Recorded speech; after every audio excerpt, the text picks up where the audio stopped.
નમસ્કાર વિદ્યાર્થી મિત્રો, આઈસી રાજકોટની યુટ્યુબ ચેનલમાં ફરી એકવાર આપ સૌનું સ્વાગત છે। આજે આપણે એક એવી ભરતીની માહિતી જોવાના છીએ કે જેમાં ઘણા બધા વિદ્યાર્થીઓના મનની અંદર એવી ઈચ્છા હશે કે ભાઈ મારે આ જગ્યાએ રહી અને ભારત દેશની સેવા કરવી છે। એવી ભારતની ત્રણ સેના જલ, થલ અને નભ એની અંદર ભરતી બહાર પડી છે, એટલે કે યુપીએસસી સીડીએસ એટલે કે કમ્બાઇન્ડ ડિફેન્સ સર્વિસ એક્ઝામિનેશન। આની અંદર જે ભરતી બહાર પડી છે એના વિશે આજે આપણે માહિતી જોવાના છે।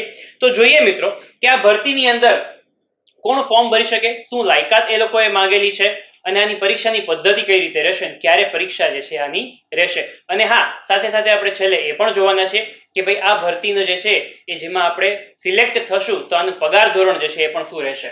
તો શરૂઆત કરીએ મિત્રો। સૌથી પહેલી વસ્તુ કે એક્ઝામની જે નેમ છે, બરાબર છે, આ એક્ઝામનું name combined defence service examination છે। આ એક્ઝામની અંદર એન્ટ્રી તમને શેમાં મળશે તો કે એન્ટ્રી જે છે IMA, INA, AFA અને OTA, એટલે કે એવું કહી શકાય IMA એટલે ઇન્ડિયન મિલિટરી એકેડેમી, એના પછી INA એટલે કે ઇન્ડિયન નેવી એકેડેમી, AFA એટલે કે એરફોર્સ એકેડેમી, OTA એટલે ઓફિસર ટ્રેનિંગ એકેડેમી। આ જગ્યાએ જે છે એ ટૂંકમાં આપનું સિલેક્શન થશે અને એ એકેડેમીમાં જે છે એ ટૂંકમાં આપને ટ્રેનિંગ આપવામાં આવશે, પછી આપનું ત્યાં પોસ્ટિંગ થશે। ઓલરાઈટ, અને આ જે છે એ ભરતી એક્ઝામ જે છે એની ફ્રીક્વન્સી શું છે તો કે ટ્વાઇસ અ યર, આખા વર્ષમાં 2 વખત આની ભરતી બહાર પડતી હોય છે। એટલે જ શરૂઆતમાં યુપીએસસી સીડીએસ 2 લખેલું હતું કે ભાઈ આ વર્ષની અંદર આ બીજી વખત જે ભરતી બહાર પડી રહી છે એના વિશે જે છે આપણે નોટિફિકેશન જાણવાના છીએ। આગળ જોઈએ મિત્રો।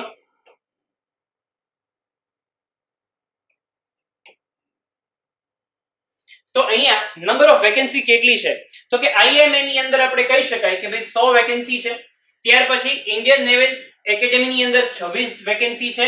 એના પછી ફોર્સ એકેડેમી, એરફોર્સ એકેડેમી ની અંદર જે છે એ ટૂંકમાં 32 વેકેન્સી છે। અને ઓફિસર ટ્રેનિંગ એકેડેમીમાં 2 પ્રકારની વેકેન્સી છે, એમાં મેન અને વુમેન બંને આવી જાય। મેન્સ માટે 169 અને વુમન્સ માટે 17 જગ્યા છે, એમ કરીને કુલ 344 જગ્યા જે છે એના માટે આ ભરતી બહાર પડી છે। એટલે આ ભરતી વિશે જે છે ટૂંકમાં 344 જગ્યા આપણે છે એવું કહી શકાય। કોણ આની અંદર ફોર્મ ભરી શકે એ તો આપણે આગળ જોશું જ, પણ અગત્યની તારીખો કઈ છે એ આપણે જોઈ લઈએ। તો કે અપ્લાય ઓનલાઈન અને ઓનલાઈન ફીસ પેમેન્ટ માટેની લાસ્ટ ડેટ છે એ 25/8/2020 રહેશે, સાંજે 6 વાગ્યા સુધી। 25/8/2020 સાંજે 6 વાગ્યા સુધી જે છે આનું ફોર્મ ભરી શકશો અને એની જે છે ટૂંકમાં ઓનલાઈન પેમેન્ટ કરી શકશો। જો આમાં કોઈ વિદ્યાર્થીને એવું હોય કે ભાઈ પે બાય કેશ એટલે કે ઓફલાઈન પેમેન્ટ કરવું છે તો ઓફલાઈન પેમેન્ટ એ વિદ્યાર્થી 24/8/2020 ના રાતના 11:59 સુધી જે છે ટૂંકમાં ઓફલાઈન પેમેન્ટ કરી શકશે। અને ઓફલાઈન પેમેન્ટ જે છે એની ચલણની પ્રિન્ટ કાઢી અને SBI બેંકનો જે સમય હોય એ દરમિયાન આપણે પેમેન્ટ કરવાનું રહેશે। ક્લિયર છે? ત્યાર પછી રિટન એક્ઝામ જે છે એની ડેટ શું રહેશે તો રિટન એક્ઝામની ડેટ 8/11/2020 એટલે કે 8 નવેમ્બરે આની પરીક્ષા રહેશે, ટેન્ટેટિવ ડેટ છે।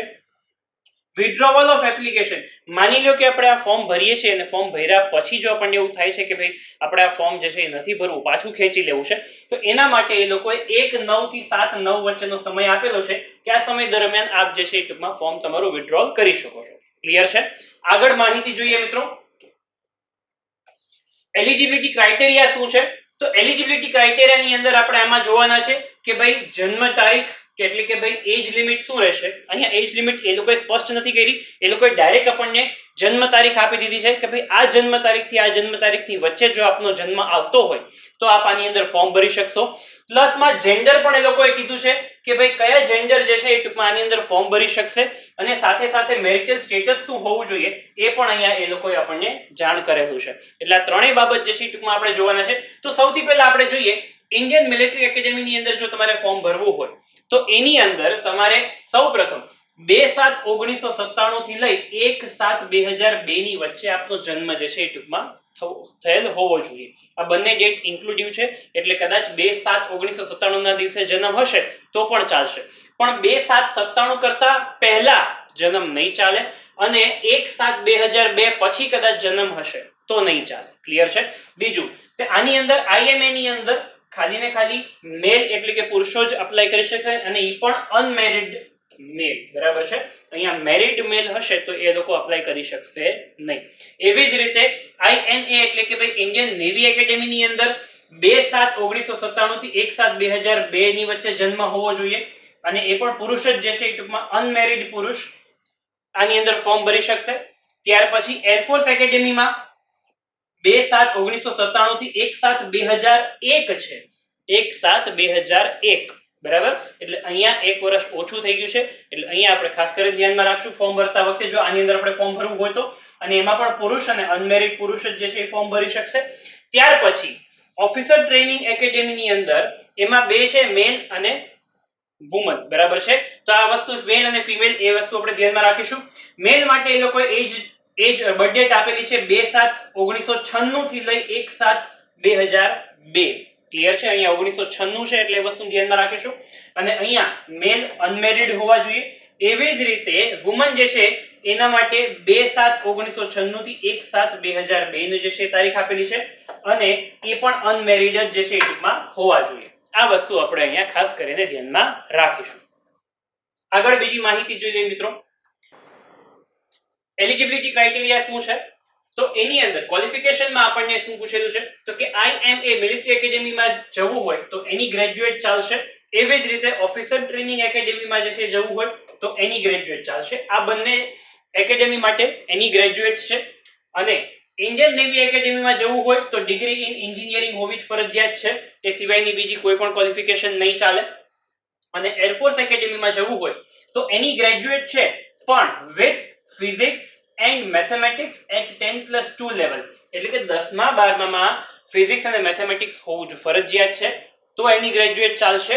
ઓર બેચલર ઓફ એન્જિનિયરિંગ આ હોવું જરૂરી છે. બંનેમાંથી કોઈ પણ એક વસ્તુ હોવી જરૂરી છે. ક્લિયર? એટલે આ રીતે એ લોકોએ ક્વોલિફિકેશન આપણી પાસે માંગેલું છે.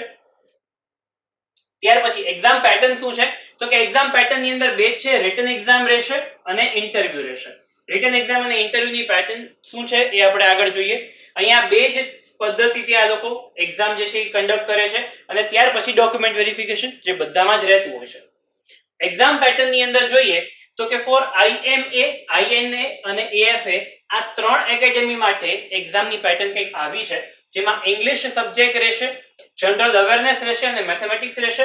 એમાં 100 માર્ક્સના પેપર રહેશે, એટલે કુલ મળીને 300 માર્ક્સનું પેપર તૈયાર થશે. ત્રણેય પેપર માટે 2-2 કલાકનો સમય મળશે. ઇંગ્લિશ માત્ર ને માત્ર ઇંગ્લિશ ભાષામાં રહેશે અને ત્યાર પછી બીજા બે પેપર જે છે એ હિન્દી અથવા ઇંગ્લિશ ભાષામાં આપણે જે છે ટૂંકમાં અટેમ્પ્ટ કરી શકશું. આ પેપર ઓફલાઈન રહેશે અને OMR ઉપર રહેશે. ક્લિયર છે? ઓફલાઈન અને OMR ઉપર રહેશે. બીજી વસ્તુ, આ પેપરની અંદર નેગેટિવ માર્કિંગ જે છે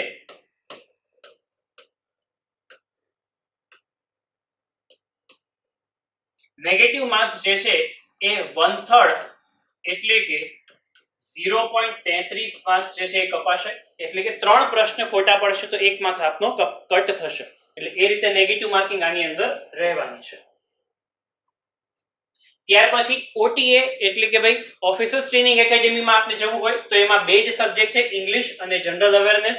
ઇંગ્લિશમાં ઇંગ્લિશ જે છે એ રહેશે, ઇંગ્લિશ ભાષામાં જ આવશે. અને જનરલ અવેરનેસ જે છે એમાં હિન્દી અને ઇંગ્લિશ ભાષા આવશે. એમાં પણ 2-2 કલાકનો સમય મળશે અને 100 એટલે કે 200 માર્ક્સનું પેપર અહીંયા આપનું રહેશે. ક્લિયર?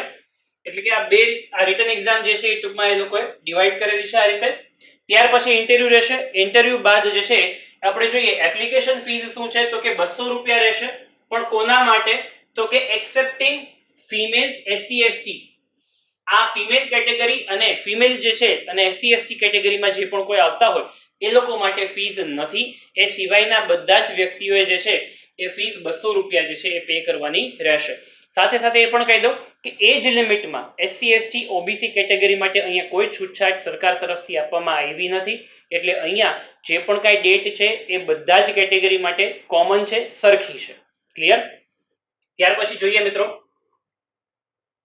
આનું પે સ્કેલ, સેલેરી જે છે એ ચાલુ થાય છે 56,100 થી.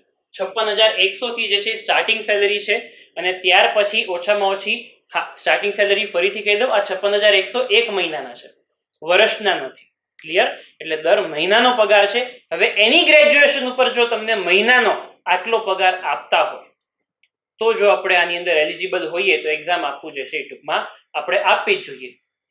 ક્લિયર છે? કારણ કે આપણને પણ ખબર છે અત્યારની પરિસ્થિતિ પ્રમાણે આપણે આટલી બધી તૈયારી કરીએ છીએ, આટલી બધી મહેનત કરીએ છીએ, પણ સામે ભરતી જ બહાર નથી પડી રહી, તો આપણી જે મહેનત છે, આપણી તૈયારી છે, એ ક્યાંકથી ક્યાંક આપણને એવું લાગે કે વેસ્ટ થઈ જાય, આપણે ડિમોટિવેટ થઈ જઈએ છીએ, આપણે નિરાશ થઈ જઈએ છીએ, આપણે હતાશ થઈ જઈએ છીએ. તો એવી પરિસ્થિતિમાં જે પણ કોઈ તક મળે છે એ તક ઝડપી લો, કારણ કે ફરીથી એ તક ક્યારે મળશે એ ખબર નથી, અને આપણે જેની રાહ જોઈએ છે એ ક્યારે આવશે એની કોઈ અત્યારે ચોક્કસ પ્લાનિંગ નથી. કારણ કે આ મહામારી વચ્ચે બધા જ પ્લાનિંગ, બધા જ શેડ્યુલ્સ જે છે એ એક સામાન્ય ઘરના વ્યક્તિનો હોય ને એનો નહીં, પણ આખા રાજ્યના જે છે એ ટૂંકમાં આ પ્લાનિંગ અને આ શેડ્યુલ્સ જે છે એ વિખાઈ ગયા છે. તો એવી પરિસ્થિતિ વચ્ચે અત્યારે જે તક મળે છે એ ઝડપી લો. જો તમે એલિજિબલ છો તો ચોક્કસથી આ ફોર્મ ભરી અને પરીક્ષા આપવી જે છે એ ટૂંકમાં આપણા માટે યોગ્ય છે. હા, સ્વાભાવિક છે કે ભાઈ એના માટે આપણે આગળ વધવું કે ન વધવું એ નક્કી કર્યા પછીની જ વાત છે. એમને જે છે એ ટૂંકમાં આપણે ફોર્મ ભરી દીધું ને મિત્ર સાથે વયા ગયા એવું નથી કહેવા માંગતો. ક્લિયર છે? પણ જો આપણે ખરેખર રીતે એલિજિબલ હોઈએ અને આપણે જે છે એ ટૂંકમાં આ વસ્તુ માટે ક્યાંક ને ક્યાંક આપણા મનની અંદર એક ઈચ્છા હોય, તો આ ઈચ્છા જે છે એ ટૂંકમાં આપણે પરીક્ષા આપી અને આપણે આ જે છે એ ટૂંકમાં ઈચ્છા પૂરી કરી અને દેશની અંદર જે છે એ ટૂંકમાં સેવા કરવાનું સૌભાગ્ય જે છે એ ટૂંકમાં આપણે લઈએ. તો આગળ વધીએ મિત્રો, કે આ સ્ટાર્ટિંગ સેલેરીની મેં આપને વાત કરી હતી કે 56,100 જે છે એ સ્ટાર્ટિંગ સેલેરી છે, અને એવી રીતે જે છે એ ટૂંકમાં પગાર વધતો રહેશે. આ મિનિમમ સેલેરી કહું છું. કોઈ પણ એકેડેમીમાં આપનું સિલેક્શન થશે અથવા તો કોઈ પણ એકેડેમીમાં આપ જશો, સ્ટાર્ટિંગ સેલેરી જે છે એ ટૂંકમાં આટલી રહેશે. ક્લિયર? તો ધન્યવાદ મિત્રો, આટલી જે છે એ ટૂંકમાં માહિતી આપ સુધી જે છે એ પહોંચાડી. અને ખાસ કરીને આ વિડીયોની ડિસ્ક્રિપ્શનમાં આપને નોટિફિકેશનની લિંક મળી જશે અને અપ્લાય ઓનલાઈન માટેની પણ લિંક જે છે એ ટૂંકમાં આપને આપવામાં આવી છે, એટલે આપ ત્યાંથી ડાયરેક્ટ જે છે અપ્લાય ઓનલાઈન કરી શકશો. અને નોટિફિકેશન ડાઉનલોડ કરવું હોય, ડિટેલ નોટિફિકેશન, તો આપ જે છે એ ટૂંકમાં ત્યાંથી ડિટેલ નોટિફિકેશન પણ ડાઉનલોડ કરી શકશો. હા, સબસ્ક્રાઇબ કરજો જો આપણી ચેનલને હજી સબસ્ક્રાઇબ ન કરી હોય, શેર કરજો અને લાઇક બટન પર ખાસ કરીને પ્રેસ કરજો. અને જો કંઈ ડાઉટ હોય તો ખાસ કરીને કમેન્ટ કરજો, એ ડાઉટનું જે છે એ ટૂંકમાં અમે સોલ્યુશન આપને કરી આપશું. ફરીથી મળીશું મિત્રો. જય હિન્દ, જય ભારત.